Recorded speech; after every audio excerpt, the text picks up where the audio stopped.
രൂപകൽപ്പന ചെയ്ത സലാഹുദ്ദീൻ സാറിന് നമ്മളൊരു ബിഗ് സല്യൂട്ട് കൊടുക്കുന്നുണ്ട്.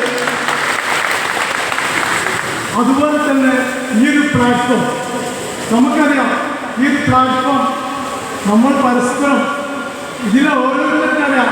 അങ്ങാടികളിൽ നമ്മൾ നടന്നു പോകുമ്പോൾ നമ്മൾ തൊട്ടടുത്ത് കൂടിയ നമ്മളിത് കാണുന്നുണ്ട്, എന്നാൽ അവരെ കാണുന്നില്ല.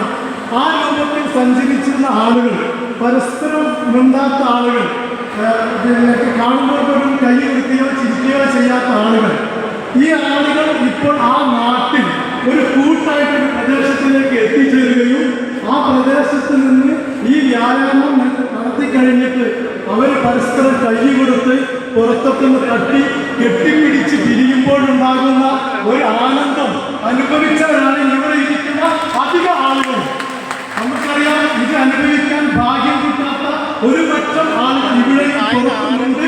അവർ ഈ അനുഭവം അനുഭവിച്ച് തന്നെ അറിയേണ്ടതുണ്ട് എന്നാണ് എനിക്ക് പറയാനുള്ളത്. അതുപോലെ തന്നെ നമുക്കറിയാം, ഒരു സേവനം എന്ന് പറയുന്നത് നമ്മുടെ പ്രദേശത്ത് ഏറ്റവും നല്ല സേവനമാണ് പാലിയേറ്റീവ് ക്ലിനിക്കുകൾ. നമ്മുടെ പ്രദേശത്തൊക്കെ ഉണ്ട്. നമുക്കറിയാം, ഒരാളുകൾ കിടപ്പിലായി കഴിഞ്ഞാൽ ആ ആളെ എങ്ങനെ പരിചരിക്കാം, അത് ഏറ്റവും നല്ല സേവനമാണ്. പക്ഷെ ആ സേവനം നടത്തുന്നതിന് മുന്നോടിയായിട്ട് അങ്ങനെയുള്ള ആളുകൾ അങ്ങനെ കിടക്കുന്ന അവസ്ഥ വരാതിരിക്കാൻ എന്ത് ചെയ്യാം എന്നുള്ളതാണ് ഓരോ നക്സൽ അംഗത്തിൻ്റെയും അതിനുവേണ്ടി ഇറങ്ങി പുറപ്പെടുന്ന സലാഹുദ്ദീൻ സാർ നേരത്തെ പറഞ്ഞു, വളരെ സൗജന്യമായിട്ട് ചെയ്യുന്നൊരു സേവനമാണിത്. ഈ സേവനത്തിന് വേണ്ടി ഓരോ സെന്ററിലേക്കും നമ്മുടെ പ്രദേശത്ത് നിന്ന് ഓരോ ട്രെയിനർമാരും സ്വന്തം പെട്രോൾ അടിച്ചുകൊണ്ട് ഓരോ സെന്ററിൽ പോയിട്ട് വ്യായാമം പരിശീലനം നടത്തിക്കൊണ്ടിരിക്കുകയാണ്. ഇവർ ആണ് ഈ മെക്സവന്റെ ജീവവായു എന്ന് ഞാൻ പറയും. കാരണം ഓരോ ട്രെയിനർമാരും സ്വന്തം ചെലവ്, സൗജന്യത്തിന് പുറമെ സ്വന്തം കീശയിൽ നിന്ന് പൈസ എടുത്തുകൊണ്ടാണ് ഈ സേവനം നടത്തിക്കൊണ്ടിരിക്കുന്നത്. ഇപ്പം ഏറ്റവും നല്ല ഒരു സേവനം. നമുക്ക് ഓരോ സെന്ററിലേക്ക് പോകുമ്പോഴും ഓരോ സ്ത്രീകളും പുരുഷന്മാരും പ്രായമുള്ളവരൊക്കെ പറയുന്ന ഓരോ അവരുടെ അനുഭവങ്ങൾ കേൾക്കുമ്പോൾ തന്നെ ഇവിടെ പോകുന്ന ഓരോ കുറേ ട്രെയിനർമാരുണ്ട്, ചുറ്റുവട്ടത്തുണ്ട്. ഈ ഓരോ ട്രെയിനർമാർക്കും കിട്ടുന്ന ഒരു സംതൃപ്തി ഉണ്ട്. ആ സംതൃപ്തിയിലൂടെയാണ് ഇവർ രാവിലെ എന്ത് ചെയ്യുന്നത്, വേറൊന്നും നോക്കുന്നില്ല.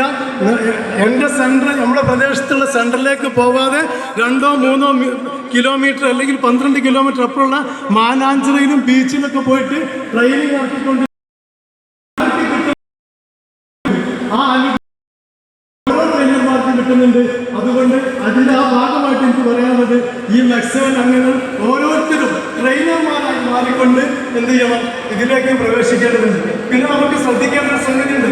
ട്രെയിനർ എന്നതൊക്കെ ഞാൻ പറയാണ്, ചില ആളുകൾ നമുക്കിവിടെ അസുഖങ്ങൾ കാലുകാലം പുതിയത് വരുന്നുണ്ട് എന്നുള്ള പരാതിയുണ്ട്. അതിൽ നിന്ന് മനസ്സിലാക്കുന്നത് നമ്മുടെ മെക്സവൻ എന്ന എക്സസൈസ് കറക്റ്റായിട്ട് അതിൻ്റെ പെർഫെക്ഷനിൽ ചെയ്തില്ലെങ്കിൽ കുറേ പ്രയാസങ്ങൾ ഉണ്ടായിരിക്കും. അതുകൊണ്ട് നമ്മൾ ഓരോരുത്തരും അത് പെർഫെക്ഷനോടുകൂടി ചെയ്യേണ്ടതുണ്ട്. സൗജന്യത്തെ കുറിച്ച് പറയുമ്പോൾ ഒരു കാര്യം കൂടി പറയണം. നമുക്ക് ഇന്ന് 2-3 മാസം മുമ്പ് നമ്മൾ 100 തികയ്ക്കാൻ വേണ്ടി ചെറുപുഴകളിൽ 100 തികയ്ക്കാൻ വേണ്ടി പ്രയാസം